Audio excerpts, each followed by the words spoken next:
پاکستان میں ایک وقت ایسا بھی تھا جب ہفتے میں ایک دن شام کے وقت لوگ کسی ایک گھر میں محض اس لیے اکٹھا ہوتے تھے کہ مشہور زمانہ ٹی وی سیریل کی اگلی قسط پاکستان ٹیلی ویژن نیٹ ورک پر شام 7 بجے نشر ہوگی۔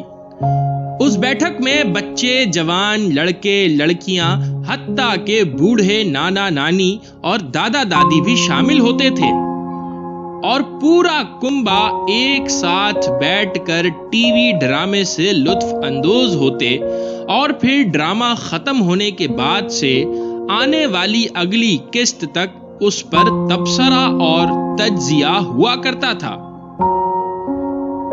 اس ڈرامے کی سب سے خاص بات یہ تھی کہ اس میں سبق ہوتا تھا۔ جی ہاں، سبق ہوتا تھا ہر عمر کے انسان کے لیے۔ گزرتے وقت کے ساتھ پاکستانی ڈرامہ 90 کی دہائی میں نمایاں حیثیت حاصل کر چکے تھے، لیکن جب black and white T V کی جگہ کیبل اور رنگین ٹی وی نے لی تو دنیا کا نقشہ ہی تبدیل ہو گیا۔ اس میں کوئی شک نہیں کہ قصہ، کہانی یا ڈرامہ لاشعوری طور پر انسان کے نظریات اور عقائد تبدیل کر دیتا ہے اور انسان کو معلوم تک نہیں ہوتا۔ کہانیاں معصوم بچوں کے لاشعور پر اثر انداز ہوتی ہیں، اور ساتھ ہی نوجوان نسل بھی ٹیلی ویژن پر نشر ہونے والے ڈرامہ سیریل سے کئی حد تک متاثر ہوتے ہیں۔ موجودہ دور میں زندگی گزارنے والے عقل مند حضرات ٹیلی ویژن کی تشریح اس طرح کرتے ہیں: ٹیل لائے ویژن۔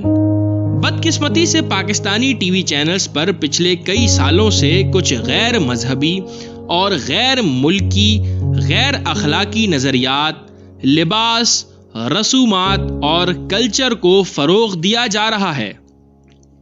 کبھی مسلمان کے گھر میں بت دکھائے جاتے تو کبھی عریاں لباس زیب تن کیے خواتین، مگر اب صورتحال اس سے کئی گناہ آگے جا چکی ہے۔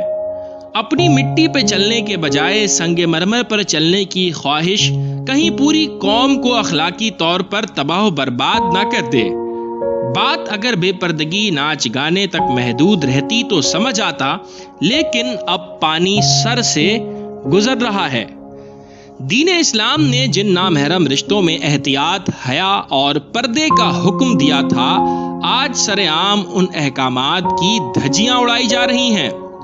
ساس بہو کے جھگڑے سے شروع ہونے والا ڈرامہ اب بھابھی اور دیور کے عشق و محبت تک آ پہنچا ہے۔ سامعین محترم، طلاق جس کا پہلے زمانے میں تصور کرنا بھی مشکل تھا، آج پاکستانی ڈراموں میں روز کا معمول بن چکا ہے۔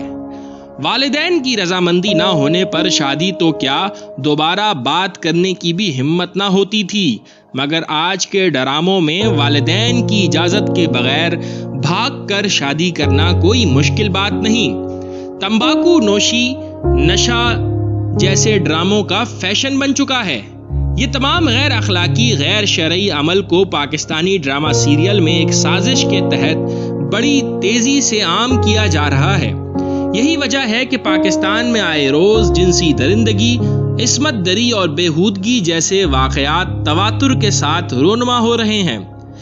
ضرورت اس امر کی ہے کہ ان چیزوں کے خلاف بھرپور آواز بلند کی جائے اور نسل نو کو اور اپنی آنے والی نسل کی حفاظت کی جائے، کیونکہ یہ جو آج دیتے ہیں تمہیں رفاقتوں کا فریب، ان کی تاریخ پڑھو گے تو دہل جاؤ گے۔ اپنے جھنڈے کا رنگ تم بھلا نہ دینا، سرخ شولوں سے کھیلو گے تو جل جاؤ گے۔ اپنی ہی مٹی پہ چلنے کا سلیقہ سیکھو، سنگ مرمر پہ چلو گے تو پھسل جاؤ گے۔